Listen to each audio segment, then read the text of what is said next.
Hi, I'm glad you could join me today. You ready to do another fantastic little painting? Hope you have your easel out and your paints all spread out and a big glass of iced tea and you're ready. Tell you what, let's start and have them run all the colors across the screen that you need to paint along with me. While they're doing that, let's go on up here. I've got my canvas up, have it all covered with liquid white and it's all ready to go, so let's go. Thought we'd do a happy little painting today. I'm going to start, let's take a little touch of yellow ochre. Just the least little touch on the 2-inch brush. Just tap the brush into a small amount of color. Okay? Maybe we'll have a nice bright little spot up here in the sky. And just using little crisscross strokes. Just lay in a little color here. Very, very little paint on the brush. Very little paint. Maybe take just a small amount of cadmium yellow. And just sort of lay a little of that in here. Whatever, just make a happy little painting today. Such a fantastic, nice, good day. Let's make a painting that reflects that. Okay. Now then, let's wash the brush. And we wash our brushes with odorless thinner. Shake out the excess. And beat the devil out of it. Okay, I'm going to take alizarin crimson. Just go into a touch of alizarin crimson, reach right over here, be right back. A little bit of phthalo blue with it, and you can just mix these on the brush. I'm looking for a lavender color. And by mixing these colors on the brush, you'll get all different variations of lavender. It just won't be one dead color. Let's go up here. Now maybe right in here, still using little crisscross strokes. I'm going to add a touch more blue to that. I'll add a little bit blue. Oh, that's better. I like that better. There, just using little crisscross strokes. Just begin laying in some more sky, just like so. And this color is so much stronger than the yellow, it'll go right over the top of it. But be careful, it'll eat up all your bright spot here. It'll just absolutely eat it up. There. Okay. And wherever you want this to go. Tell you what, maybe a little more right over on this side too. Don't want to leave him out. Okay.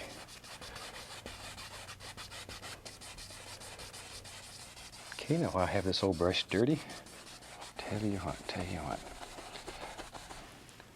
Gonna take a little bit of crimson, put it right here. Little warm spot. Now then. Same old brush. I'm going to go right back into some phthalo blue. Just tap the bristles into some color. And let's go right back up here. Have some water in this painting today, I think. I like water. Water is always so pleasant in a painting. I don't know exactly where it's going to be, so we'll just put it everywhere. Anything that you don't want, we'll cover up with bushes or trees or land or whatever happens. Shoot, who knows? That's what makes it so much fun. We don't use any patterns or we don't do any sketching. We just sort of let this happen. Just let it happen. Okay, I have several brushes going here. Get another nice clean 2-inch brush. And I'm going to go right up here and blend the sky. I want to blend these colors together, still using little crisscross strokes. Start in the light area and work toward the dark area. If you start in the dark area and work toward the light area, it's going to consume this entire light area, and we don't want to lose that. That's going to be our bright spot in the sky. Don't want to lose it. So start in the light area and work outward. And you can blend this till it's so smooth and so soft. There.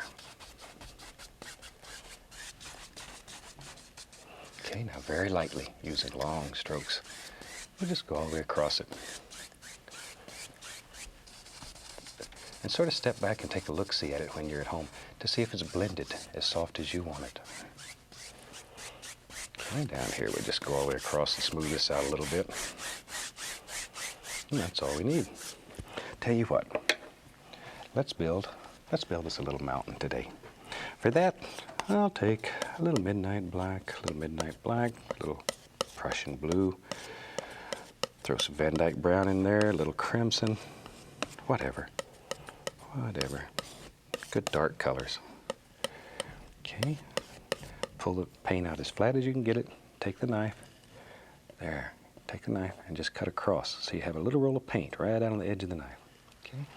Now then, let's come right up in here and decide where you want your mountain to live. Maybe your mountain does now.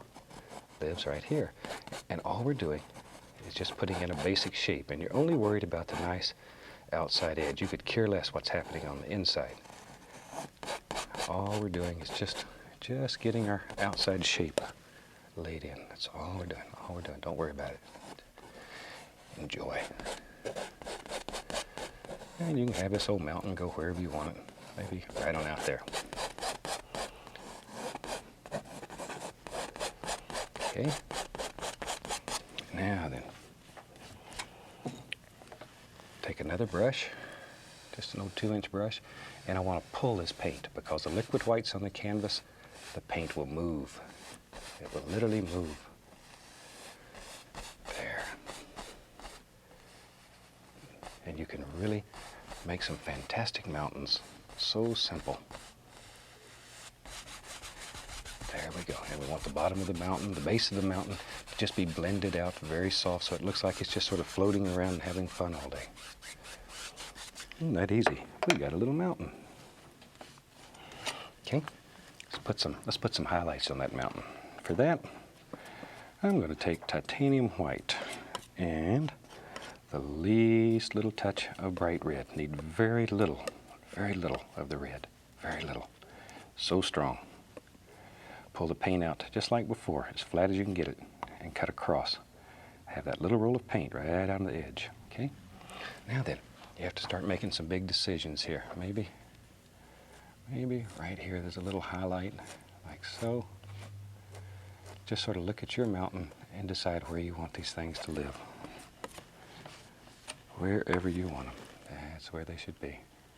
Maybe that comes, yep, right down like that. Just let it flow right down. No pressure. Absolutely no pressure. This is the most delicate touch imaginable. Most delicate touch. There. See? Just wherever you want it. I'll tell you what you can do. Show you something that's fun. Let's take a little dark sienna and I'll put some bright red with it. A little bit of white. Mix up a color, oh, like so. Now, take a little bit of that, and I'm just going to sort of just lay it here and there. I want to make it look like maybe there's not as much snow down at the base down here. Maybe it's a little warmer. Maybe it's fall, or fixing to be fall, and the snow's creeping down the mountain. In Alaska, they say the hawk is coming. The hawk is coming. Every day, we used to watch the mountains and the snow would creep down, down, down. When it got down toward the bottom, you better have your big coat out because it was on the verge of getting cold. There. Maybe, watch here, see, you can just bring those two right together. You have unlimited power here. You can do anything. Anything. I'm going to get the small knife and let's do some shadows over here. I like to use a small knife. Let's take a little bit of Prussian blue and put some white with it. And I'm going to mix several different values here. Each one getting lighter, lighter, darker. See? Dark, light, lightest. So now we can take the different values of blue here and begin dropping in all kinds of just little shadow areas. And every once in a while a little bit of dark sienna. A little dark sienna here and there. Put it in, just let it go. See? Zoom. Gotta make those little noises or it doesn't work. And you can make some of the most beautiful little shadows. Okay, and you can take your same mountain color here and there and drop back in some dark areas to create some nice, deep shadows wherever you think they should be. All kinds of little things.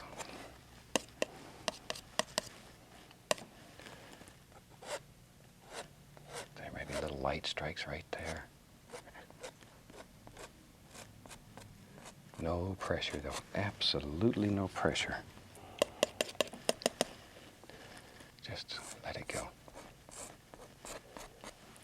Okay, now then, back to our highlight color, and let's take this, and maybe there's all kind of projections in here. We don't want it just straight. All kinds of big ragged things happening here. This is a rough old mountain. It's had a wild life. Big, strong mountain. So just sort of make up little stories when you're painting. Let these little things just happen in your mind. That's what makes it fun. Now then we can come back in here with some of the darker colors and some of the shadow colors and begin putting in all kinds of little individual things. See these peaks, all these little peaks. They need shadows behind them, so they stand out as individuals. There. Give them some little shadows.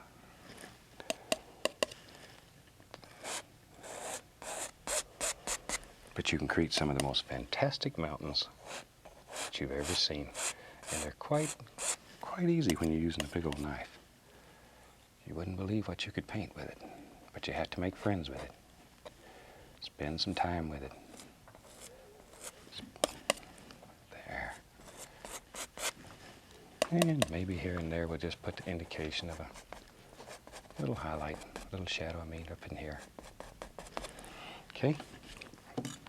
Now then, clean, dry, 2-inch brush, and I want to just tap the base of this. Just tap it. I want to create the illusion of mist. Tap and then lift upward. Always follow the angles that you have in the mountains. There we go. Over here, follow these angles. See, you can bring it all together. Makes a super little mountain. Okay, it's time to move forward in this painting.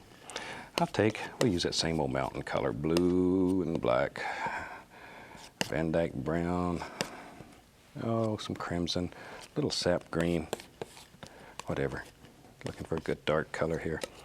I'm going to take a little bit of it out, and to that I'm going to add some white. There. So it's still a dark color, but not as dark as that. Okay, we'll clean the knife here.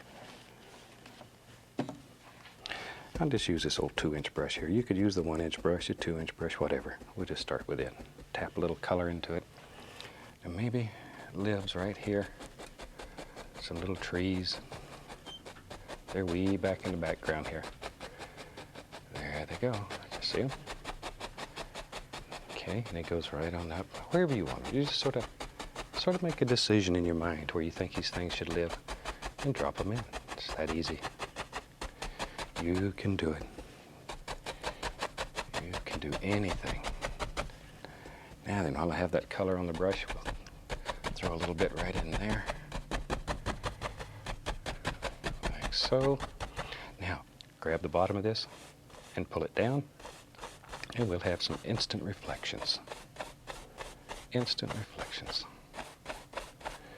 And then go across. Okay. Let's use the 1-inch brush today. I'll go right into some of the yellows. I'm going to reach up here and grab some black. That black and yellow makes a beautiful green. Some yellow ochre, Indian yellow. Just tap the brush firmly into the paint. Okay, let's go back up here now. Now I want to just begin putting the indication of some nice little highlights on these little trees that are back here. Just drop them in. There. All you're doing is just tapping. But pay attention to shape and to form. Don't just throw them in at random. Sort of look at your bush and shape your tree and make friends with it. There we go. See? Just layer after layer. Little bush after bush. And as many or as few as you want. Maybe there's another one that lives right here. Now, watch watch right here. All you got to do, let's create a little land here. All you got to do is just begin tapping, but follow the lay of the land. If you want the land to look like it flows this way, then make your brush go that way. See there? And it looks like very soft, smooth, little grassy areas way back here in the distance. That's the way. You can do it. You can do it. Okay. Now then, we can take our brush, grab just a touch of that, pull it straight down, and we can reflect some of that color right into the water. Right into the water. I'm going to take a little touch of the liquid white, put it on the palette, pull it out as flat as I can get it. Just really pull it out very flat and cut across.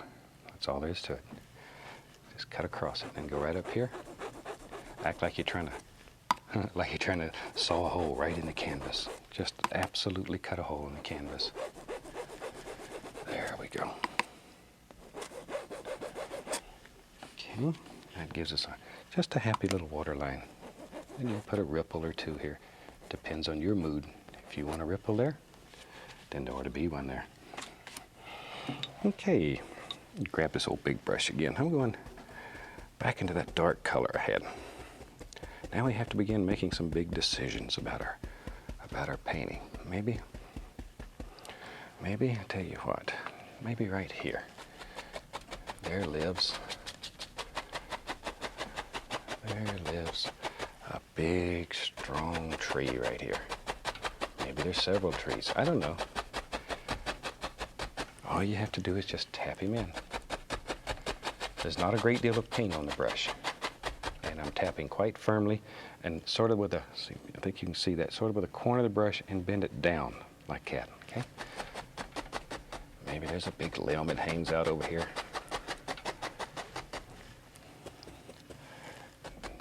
Now then, I've added a little bit of dark sienna.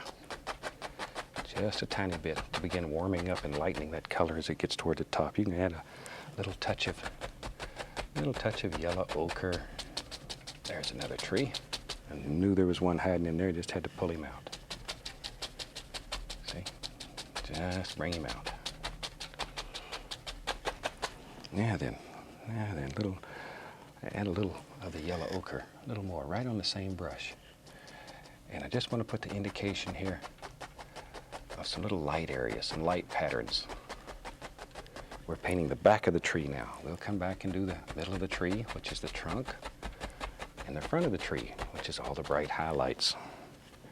Just sort of do it step at a time, step at a time. Think like a tree. There you go.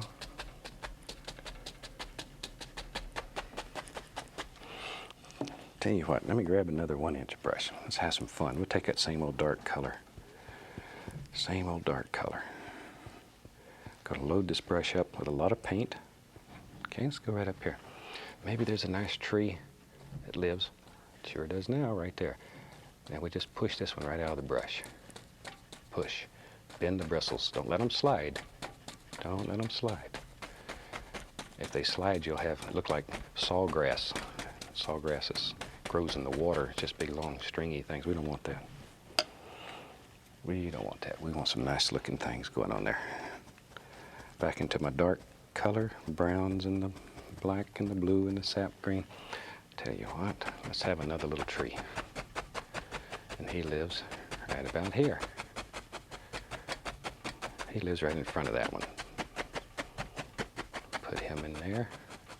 And however tall you think he should be. There. And another one here. Wherever. Maybe there's a little peninsula that comes out there. Just sort of make up little ideas in your mind and drop them in.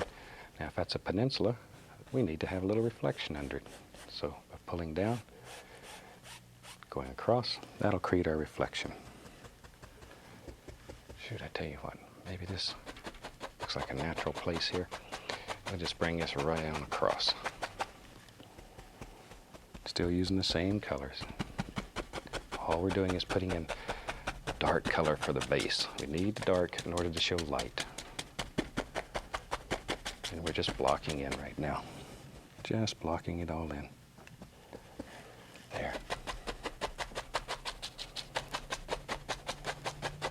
Wherever you want it. You know, it's hard for me to believe when we finish this series, there's going to be somewhere between, 150 or 160 Joy painting shows. That's unreal to me. It's fantastic. And there's a lot of super people that put a lot of work into making this happen. It's not done just by coming up here and painting a little picture.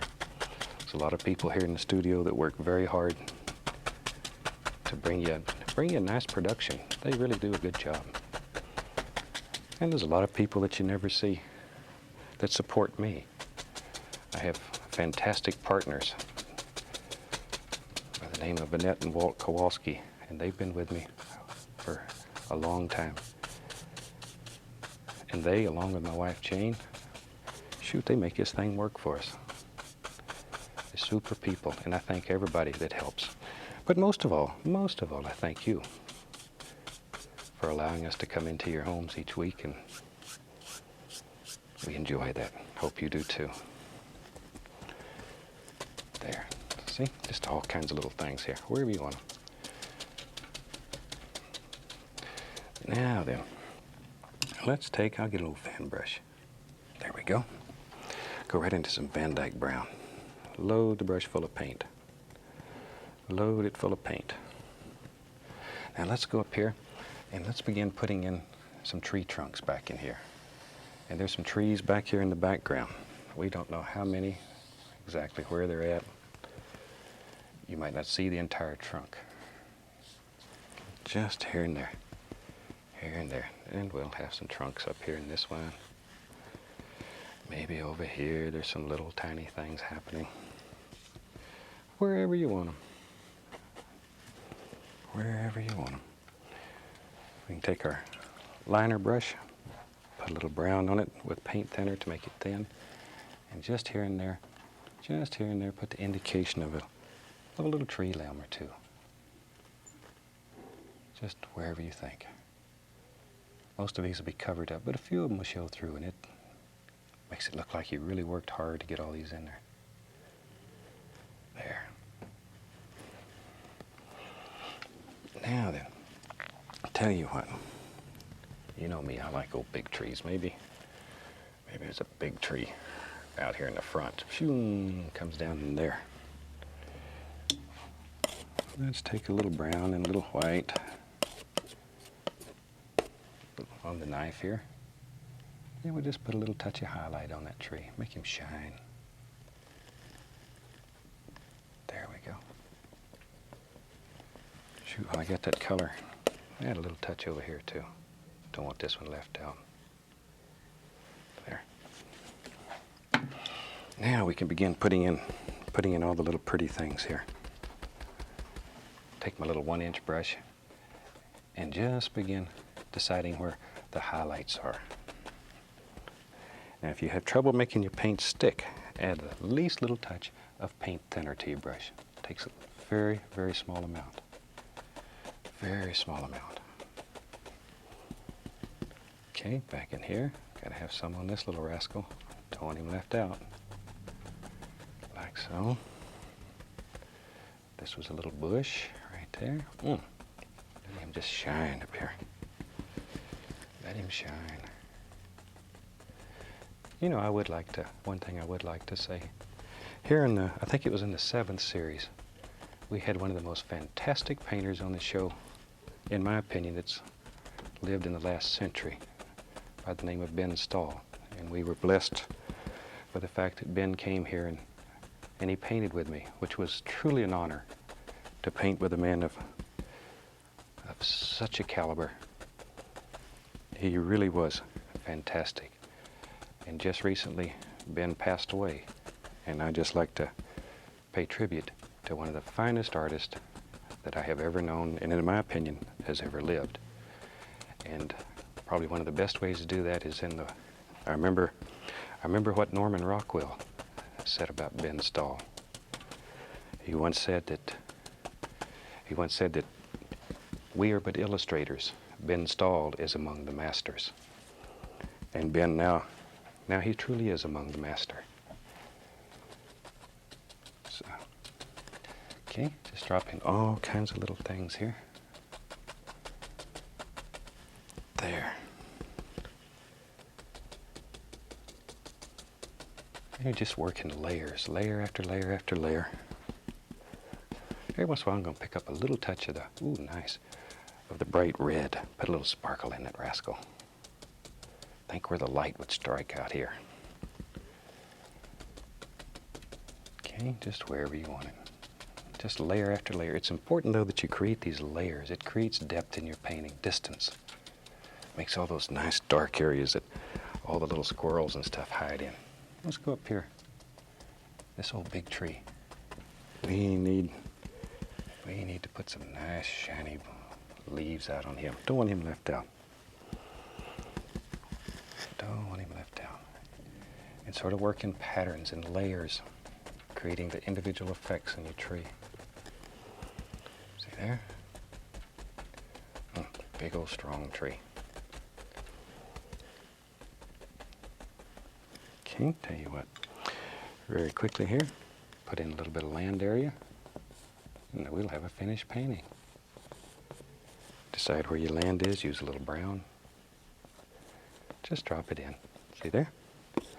Little touch of highlight. Shoot, you got a painting that you should be very pleased with. A little bit of liquid white, you can cut you in a little waterline, and your painting and mine would be done. Tell you what, I'm going to call that one finished. And from all of us here, happy painting and God bless.